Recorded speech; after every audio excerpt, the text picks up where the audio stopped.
Hola chicos, bienvenidos a otra semana de Español Uno.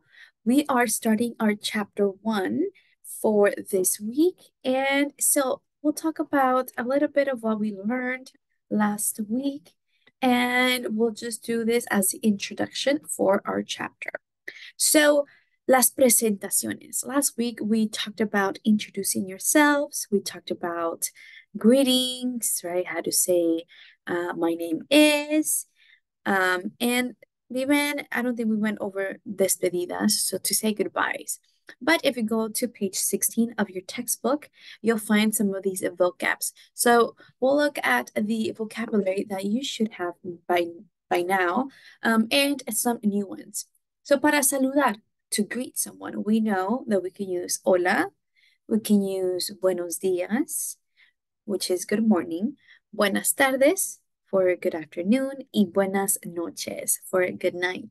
Again, a reminder, we don't have a direct translation of good evening in español, and we would just use good night, ¿vale? Para preguntar, to ask, we ask, ¿qué tal? ¿Cómo estás? Y ¿cómo está?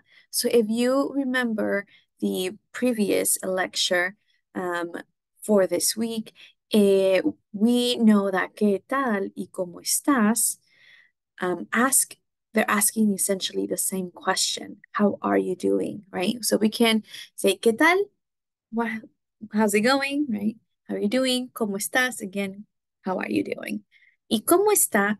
Is also the same question. However, if you look at how it's written, right? ¿Cómo estás versus ¿cómo está? And we went over this in the past lecture where we know that ¿cómo estás? You're asking someone you know, you're asking a friend, you're asking your sibling, someone that you're really familiar with, because you're using the informal you, right? Tú. You're using tú. ¿Cómo estás tú? Versus ¿cómo está?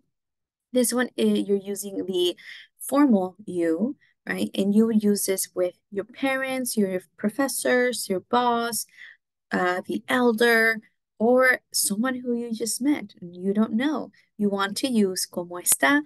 As a sign of courtesy, okay? So we have ¿qué tal? ¿Y cómo estás? ¿Cómo está? They're essentially the same question. You would ask, depending on who you're talking to, this is what you would ask, right? You would choose between these two. Para responder, if someone asks you, ¿cómo estás? O ¿cómo está? Right? O ¿qué tal? You could use muy bien, gracias. It's always going to be followed by gracias. Muy bien, gracias. I'm very well, thank you, right? Regular means I'm doing fine, I'm doing okay. Y muy mal means I'm having a terrible day. See, muy mal, I'm doing very bad. And so that muy you see in parentheses, that is to emphasize, right? Muy bien, I'm doing good, right? Really good. I'm doing muy mal. Oh, I'm really sad or really bad, right? So that muy is to emphasize it. And you'll see it on page 16, we say muy bien, regular, or muy mal. And to say goodbyes, we say adios, which is the most common one, right? Adios, goodbye. Ciao, also been goodbye. Hasta luego or nos vemos, right? See you later. See you later. Okay. So you can just choose one, whatever you will feel more comfortable with, whatever you are going to remember. Choose that one and just stick with it. All right, for now. And then we get to practice more as we go through our semester. And you'll see me use different types of goodbyes in my announcements or any type of messages that I put, right? Sometimes I'll use adios, I'll use ciao, hasta luego, and nos vemos, right? So hasta luego, we have hasta luego, hasta pronto, right? See you soon. Like hasta luego, see you later, right? But when you have hasta, it's like hasta pronto, I'll see you soon, or hasta el martes, right? We'll see you on Tuesday, and so forth. So yes, just stick with adios or ciao, which are the easiest ones, and then we'll get to practice. Again, you'll see me using these throughout the semester. Again, for greetings, right? Just as a reminder that para los hispanos, los saludos son muy importantes. They're really important for Spanish speakers. Okay, in situaciones informales, informal situations, it's normal to give a hug and a kiss, right? In España y Paraguay, they give two kisses. So if you travel to any of these countries, don't be um, freaked out if they greet you with a kiss or a hug, right? It depends. If it's informal, they'll do that. If it's formal, they'll just shake your hand. Ok, chicos, entonces esto nos lleva al capítulo 1, right? Chapter 1. And in your Canva, in the module where you find this lecture, you're going to find an image of the world map. And let me show it to you. So if you go to our lectures, you'll see this in additional resources, okay? And so try to print this as an image. You believe you can copy. If not, just go to Google and type map of the world showing major countries. This one should come up and you can print it. The reason I want you to print it is because we are going to cover some Spanish-speaking countries, and so I want you to know or just to be familiar with where they're located. Okay, so you print that out, and for the first chapter, since the first chapter covers the United States, you're going to identify, you're going to color it and label it. So it'll look something like this. There you go. I have a copy of the map. Right, so you have a copy of the map. Obviously, it's kind of backwards. So I'm going to identify the United States, or I'm just going to outline it. You can color it depending on what you're feeling like doing with the map. Okay, and you're going to, right, you're going to label it. Let me see. So the United States is right here. You can color it and then just put a little line and label it outside. You can put the United States. I just outlined it right now to be fast. So that is the first country we're going to talk about. And although the United States is not a Spanish-speaking country, we cover it because um, Spanish is the second most spoken language in the United States, as you may know, especially here in California. And if you're looking at the image right here, some of these states, right? So the states that you see here were once part of Mexico. All right. And I won't get into the history of how we lost it and then the treaty and all that stuff, but it's good to know that some of these states were part of Mexico. And so that is why you see, right, and you hear a lot of these places that their names are in Spanish. For example, tenemos a San Diego, Los Angeles, y San Francisco, right? But of course, we adapt them to the English, and so we say San Diego, Los Angeles, or LA, right, or San Francisco. But they are Spanish names, San Diego, Los Angeles, y San Francisco. Okay, so that is our chapter. So we'll talk about the United States, and the readings that we're going to do in this introduction have to do with um, Spanish-speaking people in the United States. And so let's begin with our chapter 1. And so let's see. Oops, give me a second.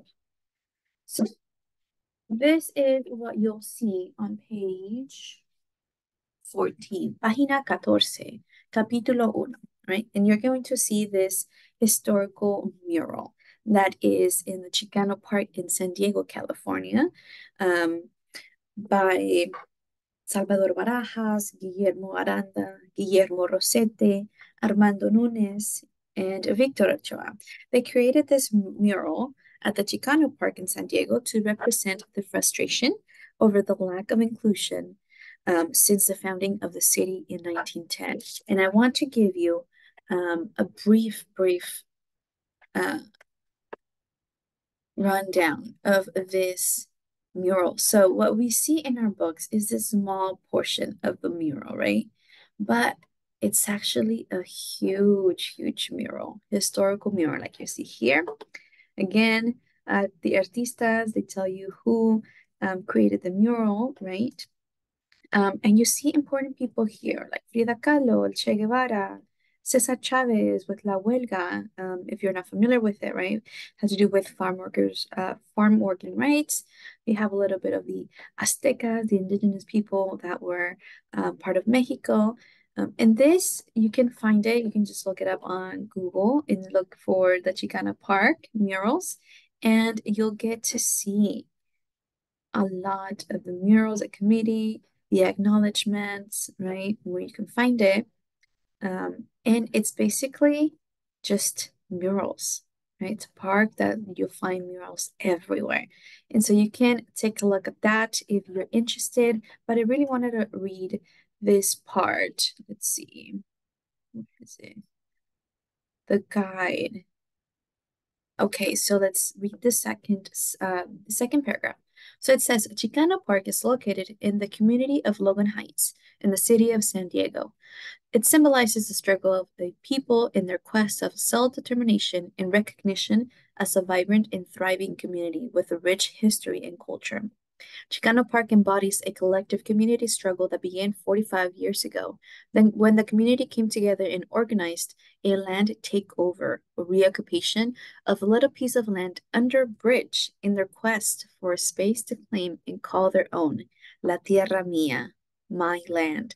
The spirit and imagination of the people took this land and transformed it into a park of monumental murals that represent the largest collection of outdoor murals in the world and is now listed by the National Register of Historic Places worthy of preservation. So it is under a bridge. It's not a huge park. It's under a bridge, and people came together, artists came together, and they created these murals, right? Because again, it goes back to this land was ours. Okay.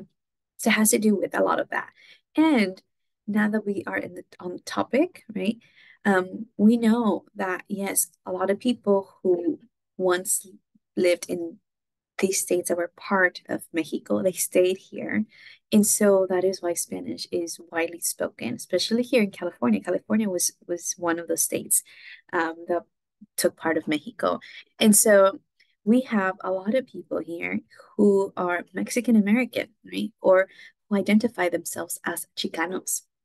And so we're going to read Eloy, is you're going to see him a lot, and the name in your exercises, in your assignments, and in the videos that you're going to see for this class. So this is Eloy, and let's read a little bit about Eloy and see, it's in Spanish, and see if you can understand it.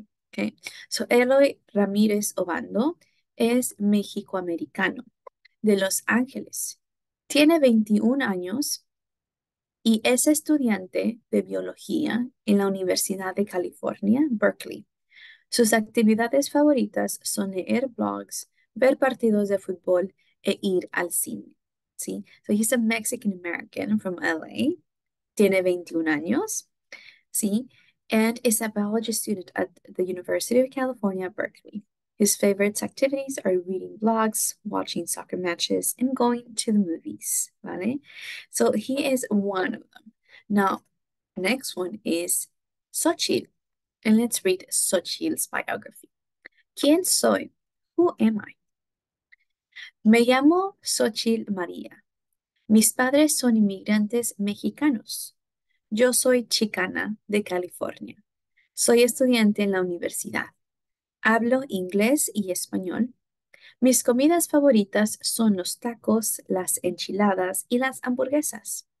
Celebro días importantes de México con mi familia, por ejemplo, el Día de la Independencia, pero también celebro el Día de la Independencia de los Estados Unidos con mis amigos. ¿Sí? So her name is Xochitl María. Her parents are immigrants from Mexico. She's a Chicana, and I'm not sure if you are all familiar with the terminology Chicana. So Chicana is basically what Xochitl explained, right? She has origins from Mexico. She herself is Mexican American. She speaks Spanish and English, right? She celebrates holidays that are from Mexico, from her origins, but she also celebrates holidays here in the United States because that is just part of her culture, right? Part of who she is. She's from Mexico, she has origins, but she's also from the United States. And so usually people who are like Xochitl, they identify themselves as Chicano or Chicana, okay? And you'll see that terminology a lot. Like I myself, I identify myself as a Chicana. I am from Mexico, but I grew up here in the United States. And so I learned both of the cultures and I learned to love both of the cultures as well.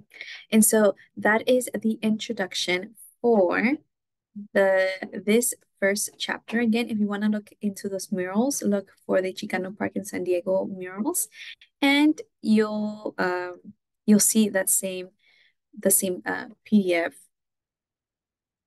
document that we're looking at right now.